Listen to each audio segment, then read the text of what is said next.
আসলে কত মিথ্যার জবাব দিব। মুফতি এনায়েতুল্লাহ আব্বাসী ওনার বাপ দাদার আমল থেকে ওনারা পীরের সিলসিলা, ওনারা পীর মুরিদি করে আসতেছে। এই পীর মুরিদি কতখানি ইসলামের সাথে সঙ্গতিপূর্ণ নাকি ইসলামের সাথে বিরোধপূর্ণ সেটা আসলে আমাদের বিজ্ঞ ওলামায়ে কেরাম সেটা দেখবে, ওইটা নিয়ে আমি কিছু বললাম না। কিন্তু উনি যেভাবে নির্জলা মিথ্যা, ডাহা মিথ্যা, ভয়াবহ মিথ্যা হিজবুত তাওহীদের নামে যেভাবে মানুষের মধ্যে ওয়াজ মাহফিলে প্রচার করে বেড়াইতেছে, বলে বেড়াইতেছে, কারণ সাধারণ মানুষ তো ওনাদের আরবি বলা, ওনাদের লেবাস, সুরত, ওনাদের রহিমাউল্লাহ, হাফিজাউল্লাহ টাইটেল, এগুলো দেখে তো সাধারণ মানুষ মনে করতেছে যে বাবারে বাবা, পীর সাহেব যা বলে একেবারে আসমানি বাণীর মতো মনে হয় যে এগুলো একদম মহাসত্য বলে।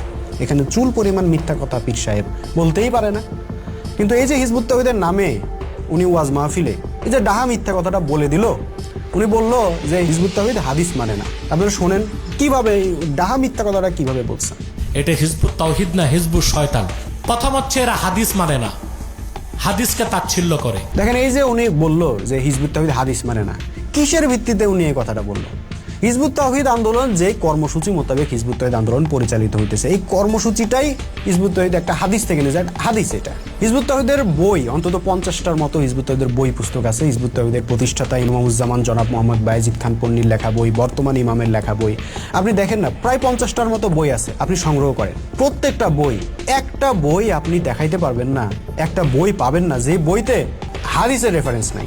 প্রত্যেকটা বইতে যেমন কোরআনের রেফারেন্স আছে, পাতায় পাতায় কোরআনের আয়াত আছে, ঠিক একইভাবে পাতায় পাতায় হাদিসের রেফারেন্স আছে, হাদিস আছে। আমরা যে হাদিস মানে না, এই যে কথাটা কিভাবে উনি বলতে পারলো এই কথাটা? তারপর দাজ্জাল নিয়ে উনি কি বললো দেখেন, হিজবুত তাওহীদ নাকি দাজ্জাল বিশ্বাস করে না, দাজ্জাল বলতে কিছু নাই। এদের বদ আকীদাগুলোর একটা হচ্ছে যে দাজ্জাল বলতে কিছু নাই, ডাহা মিথ্যা কথা। এই যে দেখেন আপনার স্ক্রিনে দেখেন একটা বই, আমাদের আন্দোলনের প্রতিষ্ঠাতা ইমামুজ্জামান জনাব মোহাম্মদ বায়েজিদ খান পন্নীর লেখা বই, দাজ্জাল ইহুদি খ্রিস্টান সভ্যতা। আমাদের ভাই দাজ্জালের উপরে আমাদের একটা বই আছে যেটাতে আমরা প্রমাণ করতেছি, আমাদের মানে দিন রাত আমরা বলতেছি এই যে দাজ্জাল চলে আসছে, এই যে দাজ্জাল হচ্ছে বর্তমানের এই পাশ্চাত্য বস্তুবাদী এই সভ্যতা। দিন রাত আমরা প্রচার করতেছি। বলে কিনা যে আমরা নাকি বলছি যে দাজ্জাল বলতে কিছুই নাই। এই ধরনের আন্দাজে কথা বলে বইলেই তো বিভিন্ন এই যে টক শোতে যে দৌড়ায় যে যান, যে এই যে সেকুলারদের কাছে, অন্যদের কাছে এই যে মানে ধোলাই খান, রাস্তা নাবুদ হন, এটা তো এই আন্দাজে কথা বলার কারণে। আন্দাজে কথা বলার অভ্যাস কি বাদ দেওয়া যায় না? এই মিথ্যা কথা বলার অভ্যাস কি বাদ দেওয়া যায় না? দেখেন এই মিথ্যা কথা বলা এগুলো কিন্তু কোনো ছোটোখাটো ব্যাপার না। আর পবিত্র কোরআনে আল্লাহ বলছেন আলেমরাই আল্লাহকে ভয় করে। তাইলে আলেমরাই আল্লাহকে ভয় করবে। আল্লাহর দেওয়া সত্য মিথ্যার মানদণ্ড আলেমরা সবচেয়ে বেশি অনুসরণ করবে। সত্য তার নিজের বিরুদ্ধে গেলেও তিনি সেই সত্য কথা উচ্চারণ করবেন।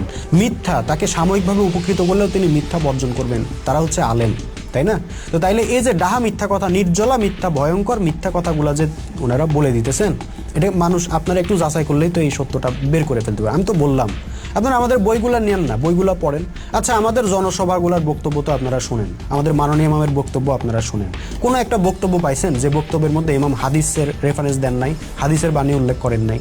আজকে দেখেন এই যে আহলে কোরআন নামের বাংলাদেশে যেই মতবাদ চলতেছে, হ্যাঁ, ওনাদের মধ্যে অনেকে কিন্তু আমাদের সাথে যোগাযোগ করে, আমাদেরকে বলে যে ভাই আপনারা যে কথা বলেন, আপনাদের আদর্শ, আপনাদের যুক্তি, আপনাদের দলিল প্রমাণ, আপনাদের বক্তব্য, এটা কিন্তু একদম যুক্তি, আমরা কিন্তু ভাই আপনাদের সাথে শতভাগ কিন্তু একমত। কিন্তু এই যে আপনারা হাদিস মানেন, আপনারা হাদিস মানেন কেন? হাদিস তো আল্লাহর দেওয়া না, হাদিস তো মানুষ, ওনাদের যে বক্তব্য আর কি সেটা তারা বলে, তারা এই বলে যে আপনারা যেহেতু হাদিস মানেন কাজে এই জন্য আপনারা সঠিক পথে নাই, আমরা আপনাদের সাথে যোগ দিচ্ছি না। এটা কিন্তু তারা বলার করে, চেষ্টা করে। তো তাইলে দেখেন এই যখন ওনারা আমাদেরকে এই অভিযোগ করতেছে যে হিজবুত তাওহীদের সব ঠিক আছে, শুধু একটাই সমস্যা, এরা হলো হাদিস মানে।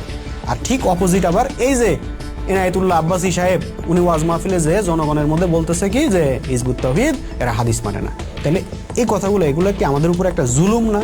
আমাদের উপরে জুলুম করা হচ্ছে না? এই মিথ্যা কথাগুলো যে বলতেছে একেবারে ফুরফুর করে প্রত্যেকটা ওয়াজ মাহফিলে যে এইভাবে যে মিথ্যা কথাগুলো বলতেছে, আল্লাহ পবিত্র কোরআনে কি বলছেন? মিথ্যাবাদীদের উপর আল্লাহ লানত। চিন্তা করে দেখছেন? আল্লাহ লানত। আল্লাহ কি মোমেনদের উপরে লানত দেন? মোমেনদের উপরে আল্লাহ, মোমেনদের ব্যাপারে আল্লাহর ক্ষমা। লানত কাদের উপরে দেন? কাফের, এবং এমন কাফের। তাহলে সেইটা তাহলে আমাদেরকে বুঝতে হবে যে মিথ্যা কথা আল্লাহর কাছে কত বড় গুরুতর একটা বিষয়, মিথ্যা অপবাদ আল্লাহর কাছে কত গুরুতর একটা বিষয়। অথচ হিজবুত তাওহীদের বিরুদ্ধে কোরআন হাতে নিয়ে মাহফিলে জেলায় যে আমাদের উপরে মিথ্যা অপবাদগুলো দিয়ে আসতেছে। তো আসলে আমি বিচারের ভার আপনাদের জনগণের উপরে ছেড়ে দিলাম। শুধু এতটুকুই বলি যে ভাই, যাচাই বাছাই ছাড়া এভাবে যে কারো কথা বিশ্বাস করেন না। তার লকব দেখে, তার পদবি দেখে, তার ডক্টরেট ডিগ্রি দেখে, তার চেহারা বেশভূষা দেখে, তার ওই দামাত বারাকাতুহুম, ওই হচ্ছে যে রহিমাহুল্লাহ, হাফিজাউল্লাহ, শায়েক, পীর সাহেব, মুফতি, মাওলানা, মুহাদ্দিস, এইসব টাইটেল দেখে ভাই যদি বিশ্বাস করেন, যদি অন্ধভাবে যদি এদের কথা যদি নেওয়া শুরু করেন, তাহলে কিন্তু ভাই ওদের যা অবস্থা হবে আপনাদেরও সেই অবস্থা হবে। আমরা আল্লাহর দেওয়া মানদণ্ড মোতাবেক, আল্লাহ পবিত্র কোরআনে বলছেন কোনো ফাসিক ব্যক্তি কোনো খবর নিয়ে আসলে অবশ্যই যাচাই বাছাই করে দেখতে হবে।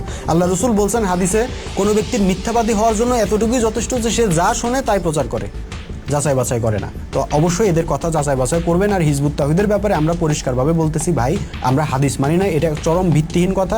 আমরা পবিত্র কোরআন যেমন মানি, আমরা হাদিস মানি, আমরা ইজমা, কিয়াস, কোরআন, হাদিস, আমরা সব কিছুতে আমরা বিশ্বাস করি।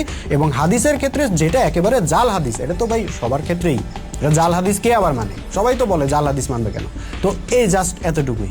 কিন্তু আমাদের নামে এরা কিন্তু এই অপবাদগুলো রটনা করতেছে। এই ব্যাপারে আপনারা সবাই সতর্ক থাকবেন, সজাগ থাকবেন এবং এই মিথ্যার বিরুদ্ধে আপনারা প্রতিবাদ করবেন। আপনারা প্রশ্ন করবেন যে হুজুর যে কইলেন এটা কোথায়, কিসের ভিত্তিতে করলেন? ওদের বক্তব্যের মধ্যে তো ওরা হাদিস বলে, ওদের লেখার মধ্যে তো হাদিস, ওদের কর্মসূচি হাদিস, তাহলে আপনি এদের বিরুদ্ধে মিথ্যা কথা কেন বলতেছেন? আপনার সাথে তাদের যদি কোনো দ্বিমত থাকে, কোনো জায়গায় কোনো প্রবলেম থাকে, কোনো বিষয়ে আপনাদের থাকে, তো দ্বিমত তো থাকতেই পারে। বাংলাদেশে এত শত শত ইসলামী দল, তাহলে সবাই কি একমত? ছোটোখাটো ব্যাপার নিয়েও তো দ্বিমত, তো সারাদিন আমরা তো দেখতেছি কত বিষয়ে দ্বিমত, কত বিষয়ে তাদের মতভেদ। তো মতভেদ যদি আপনার হিজবুত তাওহীদের সাথে থাকে, তাহলে যে বিষয়ে আপনার বক্তব্য আছে আপনি সেটা বলেন, যে হিজবুত তাওহীদ বলে এটা, আমি বলি এইটা। আমরা সাধারণ মানুষ, আমরা যাচাই বাছাই করে সিদ্ধান্ত নিব। যেটা হিজবুত তাওহীদ বলে না, আপনি হিজবুত তাওহীদের নামে এটা প্রচার করতেছেন কেন? এই মিথ্যা অপবাদ কেন দিতেছেন? মিথ্যা কথা কেন বলতেছেন? আপনারা এদেরকে প্রশ্ন করবেন।